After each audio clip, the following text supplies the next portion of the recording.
Sabi nung apo, Lolo, nung hindi ka pa bulag, lahat ng luto ay alam mo.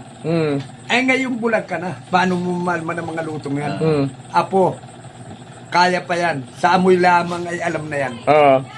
Lolo, masim-masim, batso yan, batsoy. Alam ni Lolo ito Lolo. Magandang amoy. Apritada yan. Ay, alam ni Lolo ito Lolo. Aba, ay masarap na sarap ang amoy apo nito. Kaldereta yan. Ay, lahat ng nung apo ay paamoy doon sa luluhin. Alam lahat ng lulo. Paano kaya ito? Gawa nung apo ay siniksid yung daliri. Sabay pahay doon sa ilong ng luluhin.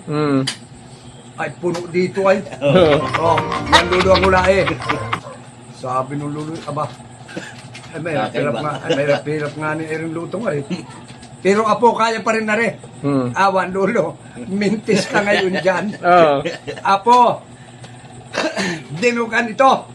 Hindi, Lolo, dinugan yan. Nako, apo. Dinugan ito. Kaya lahi, hindi magandang pakalinis ang bituka.